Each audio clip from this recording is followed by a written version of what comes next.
Pearson Ravit's story begins with Dr. Stephanie Pearson, a passionate OBGYN at the height of her career. But when a shoulder injury struck during a precipitous delivery, her dreams were shattered, leaving her unable to practice medicine. Determined to make a difference, Dr. Pearson became an advocate for her peers, guiding them through the complex disability process. Alongside insurance expert Scott Ravitz, Dr. Pearson founded Pearson Ravitz, a company determined to approach insurance differently. Together, they set their mission to educate and empower physicians to protect their most valuable asset, their income, and the most important people in their life, their family. Today, Pearson Ravitz serves the medical community in all 50 states. At Pearson Ravitz, they understand the unique concerns of physicians. Physician-founded and physician-focused, Pearson Ravitz builds human connections before they create quotes. Life can change in an instant. It's hard to imagine that a sudden illness or injury could leave you and your family in a devastating financial situation. But with little planning and guidance, you can prepare for every possibility. Visit PearsonRavitz.com to schedule your consultation with a Pearson Ravitz advisor. We tend to see a lot of the same pathology, and therefore tend to have a lot of the same conversations, give our patients the same spiels. Well, let's say there was a way for them to hear that spiel, that information, before they even see you. This urologist entrepreneur has a way. Stay tuned to find out more.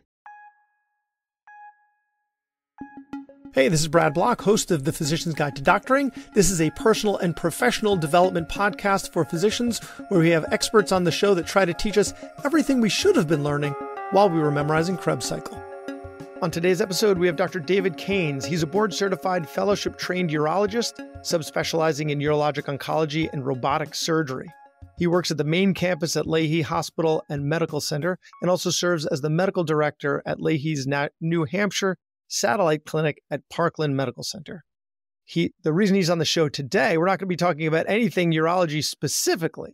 He is the CEO of WellPrepted, a doctor-to-patient content distribution system. Their mission is to make our lives easier by enabling us to share content with our patients.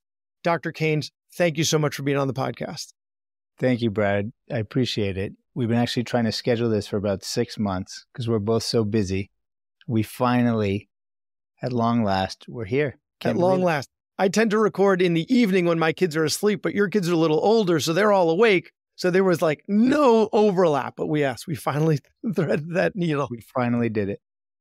So tell us the WellPrepted origin story, and we'll get into more detail about what it is specifically, but I think the origin story will help our listeners to conceptualize what it is. Sure. So as you mentioned in the intro, I'm a practicing full-time urologist.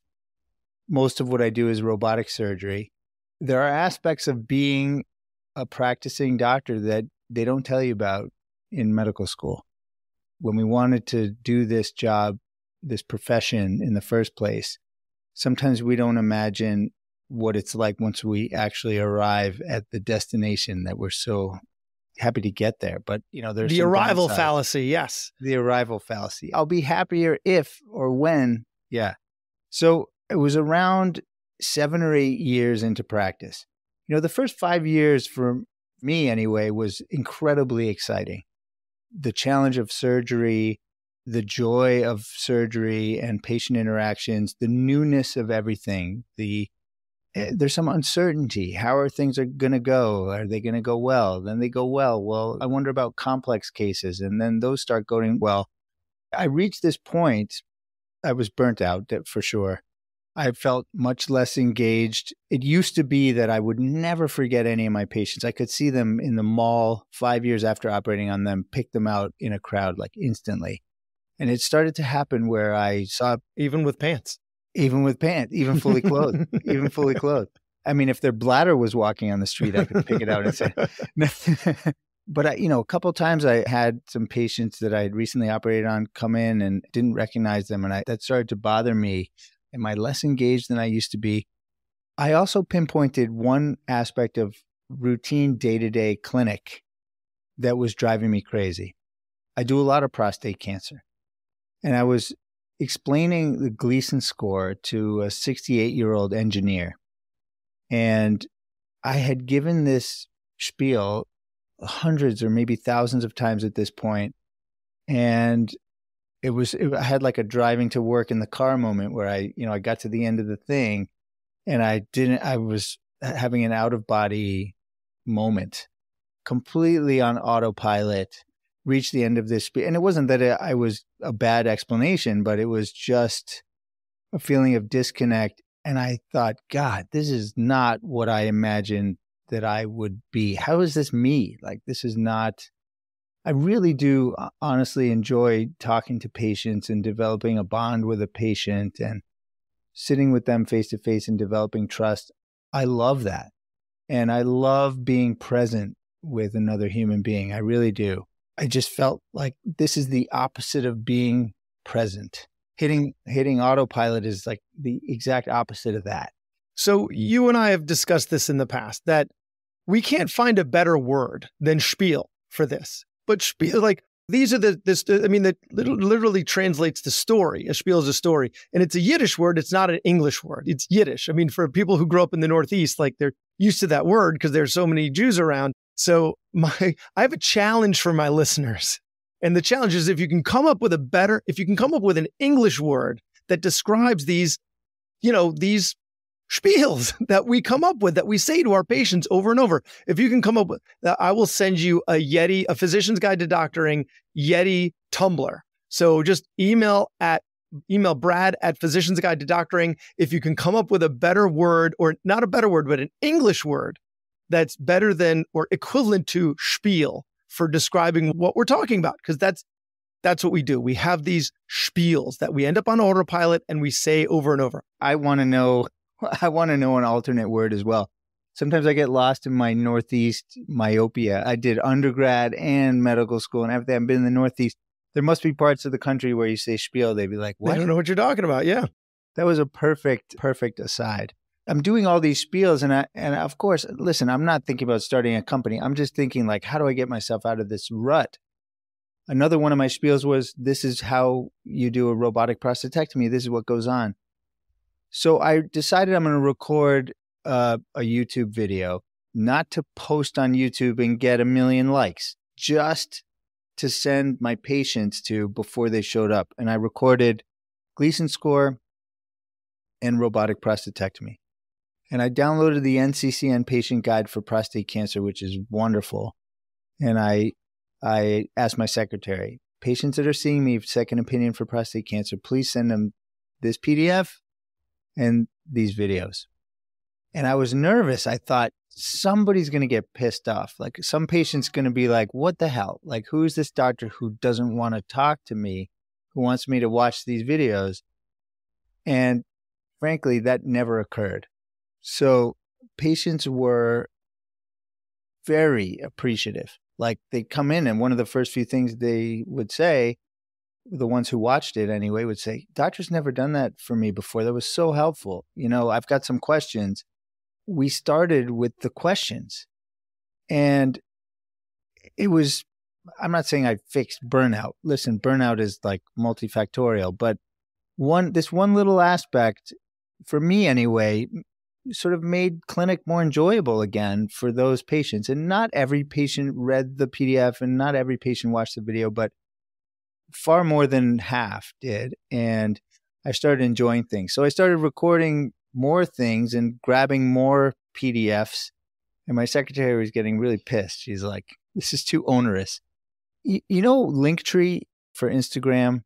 Yeah, so Linktree had just come out, and now that's like the whole ecosystem of landing page link builders is like maybe approaching $1 billion industry now. But I saw Linktree and I thought, God, that would be useful for me to organize my educational resources so that my secretary only has to send out one URL.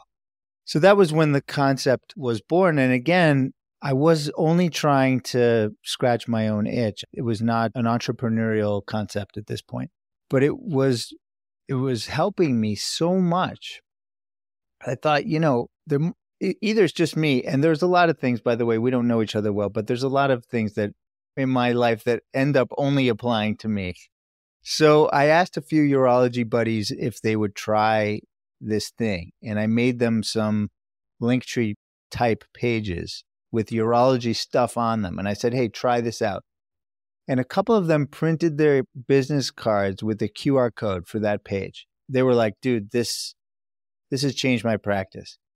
And so at that point, I thought, God, now I'm pretty sure that there's lots of doctors that this workflow might apply to. Not everyone, but I gotta get this in as many people's hands as possible. And so that's where the journey started. I'm kind of the same way, is that like there might be things that apply to me that I don't know will apply to other people. Like I would never listen to YouTube. If I'm on YouTube, I'm going to watch it. But for a while, I'd been convinced by one of my colleagues to actually put my podcast content on YouTube, because people sometimes just put YouTube on in the background and it's a way to get more views and downloads. Turned out it didn't work out, but it made sense. Not everybody thinks like me. As much as I am the avatar for my podcast, not everybody thinks the way I do. And so it's important to run it by those other people. So you got buy-in for them. When did it like coalesce into like company, a startup? Yeah. So some of this, I have to admit, is only clear in the rearview mirror. I do not want to make it sound like I had it all figured out. And in fact, if there's any budding entrepreneurs as part of your listenership, I want to just put out one word of encouragement, which is nobody has it all figured out, but the difference is to just start moving and just start doing something. The forward momentum, once you start, it just kind of snowballs. So what I did was, first of all, I started voraciously listening to entrepreneur, small business, startup, and software podcasts. And I became somewhat manic in that respect. I was listening in every commute at 2x and sometimes 2.5x speed, consuming these podcasts about software development and all this stuff. I briefly thought, oh, I'm going to learn how to code. Thank God I decided not to do that. I vetted 5 or 6 developer agencies, offshore groups, trying to find someone who could, I was able to wireframe roughly what I wanted to do. And I had a concept that was going to be similar to Linktree, that doctors could build their own pages, that they wouldn't have to start from scratch. They needed to be able to set up an account and have this all on their own. I had a pretty good idea of what I wanted in my head, and then vetted these companies and started bootstrapping the development of version 1. And I have to tell you, it was sort of like what I would imagine going to business school was like, except I was just thrown at it and I just had to figure it out. There's this thing that's often said about starting something. It feels like you're assembling an airplane while you're falling out of the sky. That is how it felt. It just sort of like a never-ending stream of to-do lists, and then just keeping on trying to make forward progress. And this is on top of a full-time urology practice, academic appointment, and a family with 5 children. Yes, 5 children and a dog. Yeah, I mean, it's almost like, when I hear you say that, I think, I'm such a lunatic. Like, what kind of a crazy person would do something like that? I would agree. I have to say, the encouragement from the people that I had tried this ridiculous prototype that I made was, you can't do something like this if it doesn't feel like some kind of higher purpose. I mean, burnout is such a problem. This thing helped me personally. Then it helped some close friends of mine. It's a pretty strong signal that it was potentially going to help other people. And I got to tell you, the college student in each of us who got turned on by medical school and the idea of being a doctor and helping patients, helping other doctors. I mean, you probably know because you have a podcast that does that. So I wonder if this resonates with you. But when you get people saying, hey, what I heard on your podcast, like it totally changed something for me. It flipped a switch. Probably feels really good. It felt as good to me for someone to say, hey, I tried your software thing, and even though it's early days and it's glitchy and buggy, like it's really cool and it like really helped me. My clinic is more enjoyable. It's less of a grind. That's all I kind of needed to work on this. And in the spare time that I had to work on it, it felt like it was fun. Its mode, it becomes fulfilling. It becomes less grinding and more like, oh, great. What can we do to make it better? What can we do to help more people? What can we do to get it out to more people? Although there was something that you mentioned before we started recording, that you recently went to a conference and you had this like unforeseen experience with some of your colleagues. Now that you're like, you had a booth. I had a booth at a conference. So here I am, a urologist. I've been to the American Urological Association meetings for more than 20 years as a participant, as a doctor participant. And now all of a sudden, I'm at a meeting and I have a booth. Am I a doctor participant at the meeting, or am I now on the industry side of things? Is it possible to walk a fine line between them? And so it's just an eye-opening experience to be straddling those two personas. It can be very easy and obvious, and it can be somewhat challenging. But you had some colleagues that looked at you in a different way. Yeah, I mean, it could be me being overly sensitive. I think a lot of my colleagues are just really rooting for me, and they are energized by my own enthusiasm around WellPrepted and just are 100% supportive. I feel like there are some occasional colleagues who really don't interact with me anymore in the way that they used to. And I'm not totally sure why that is, but that is a risk when you start to pour your heart and soul into something different from what most doctors end up doing. And you really put yourself out there.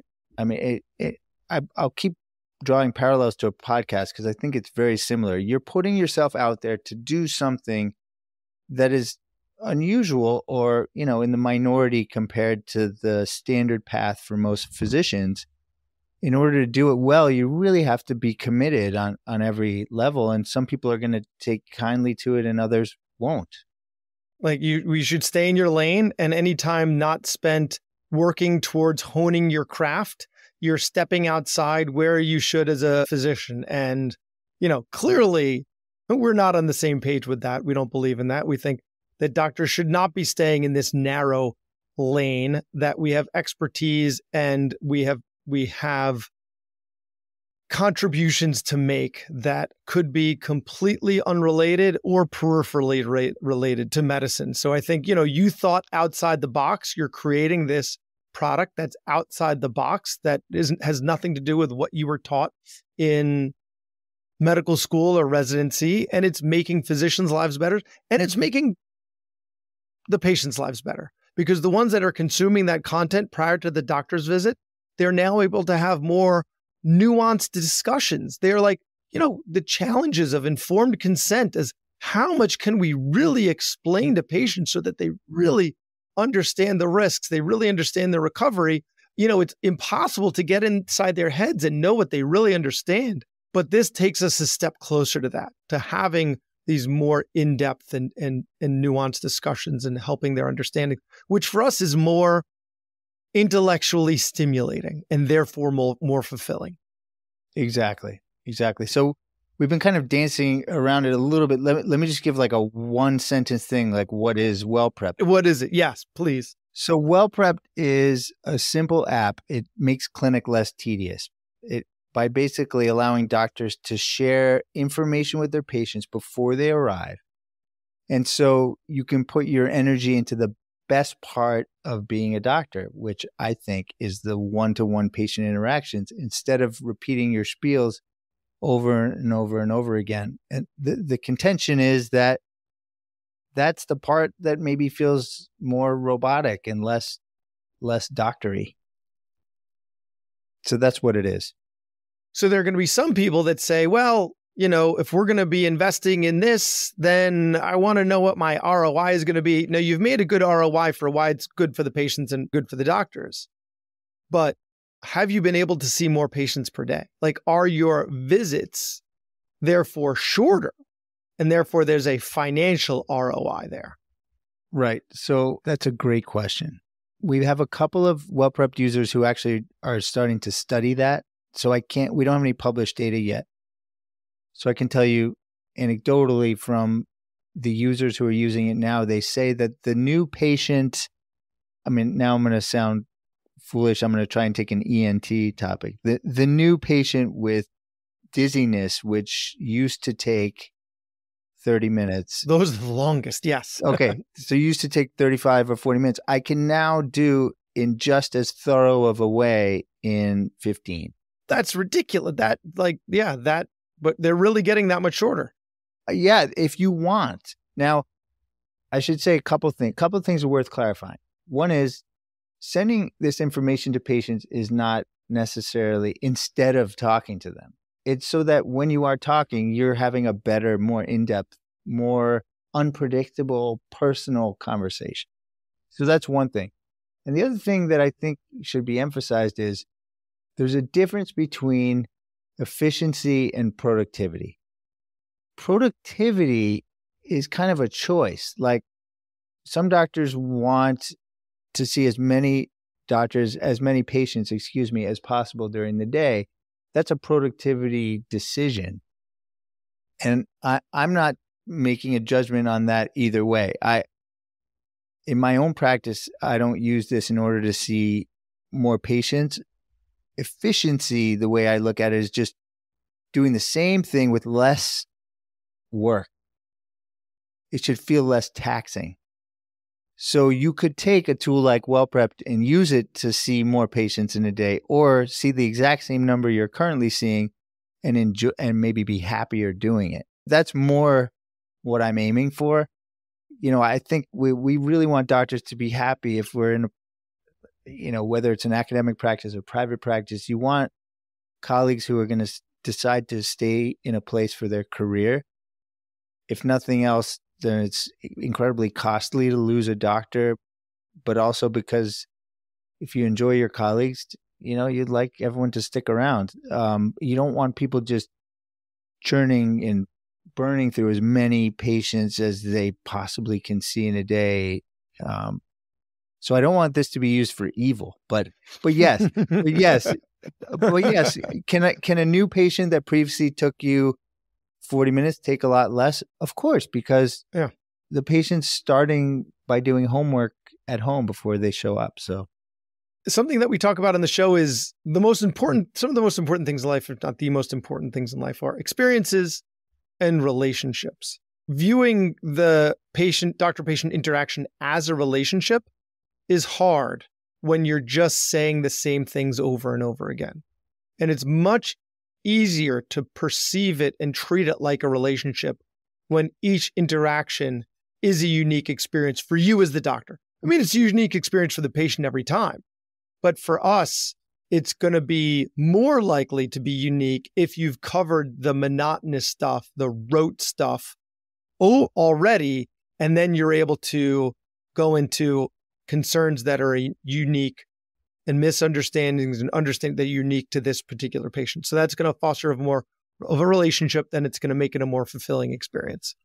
Yeah, I mean, I couldn't have said it better. And actually, while you're talking, I was thinking it's sort of like a discussion, like a podcast discussion, that what's enjoyable about talking to you is I don't really know what you're going to say next. And, I'm really listening to what you're saying. And that's what makes it enjoyable. If I'm giving my autopilot thing about BPH and what happens when the prostate gets bigger, I'm not really in tune with our conversation anymore. I've kind of tuned out. You're not in the moment. Yeah. Yeah, you're not there. Another thing that we had talked about for WellPrepted, another way that it could be used, I was thinking was like they do at Disney, right? Disney, they're really good at crowd control. You don't realize that you're not on the ride. You think you're on the ride, but you're really still waiting because they have you watch a little movie while you're in an area where the characters dancing, or, you're walking through the Millennium Falcon. Oh, and it's so cool. I'm on the Millennium Falcon. Actually, no, you're waiting in line. It just doesn't feel like you're waiting in line because they turned it into more of an experience. And it seems like, there are patients where you can send it to them and they will be watching it at home. But there are also going to be patients that aren't going to watch at home. They're not going to click on anything, but they might be waiting in your waiting room. They might be waiting for you in exam room. And that seems like another opportunity to give them a chance to watch a video, to learn about what you want them to learn about before the visit starts. I think you're absolutely right. And in a lot of ways, we need to start thinking about our entire practice end to end, from the moment the patient's appointment is made to the moment they walk out, in the same way that other industries do, like Disney. Like, we really don't think about the details the way you've laid it out. It's actually shocking in some ways to walk into because we've practice. never had to. There was never the economic pressure to do so because there were always patients, right? We've never had. Now there are so many choices out there, and people are even being turned away from the healthcare industry. They're moving towards other industries that we won't go there, but we need to think about this stuff now. There's no question. You know, the concept of waiting also applies to whatever the wait period is between when they get their appointment and when they're going to see you, which in urology, I'm sure ENT is sometimes at least a number of weeks. Sometimes, in my experience and from hearing from other WellPrepped users, the patients are a little bit more okay with that wait because they feel like they've started the visit. You know, the question is, how can you start building trust with a patient before you ever even see them? I know you're sort of big into sort of social engineering aspects of the doctor-patient visit. So just to expand that, and WellPrept's not the only solution, but what are the ways that trust can be built from the moment the patient has an appointment in hand? I think that's also important to think about. Well, I think, to your point, that's where the videos come in. They see you, they see this is another where I know the word in another language, and I don't speak other languages. Just I don't want to make it seem like I'm some like highfalutin, like, well, what they say in this country. It's my wife is Swiss, and there's this word in Swiss German, which is dialect of German. They say that this person is sympathisch. It means sympathetic, right? But you've just got a look and a way about you that you're someone that I trust, that I'd want to hang out with. And if you can send a video like to the patient, like, hey, we've never met before. I'm Brad Block. I'm going to be your doctor. You know, one of the things that we're going to be talking about is, you know, you're coming to me because another doctor's diagnosed you with prostate cancer.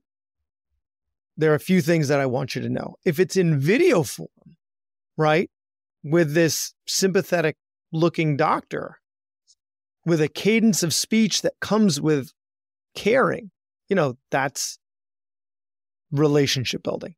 Totally.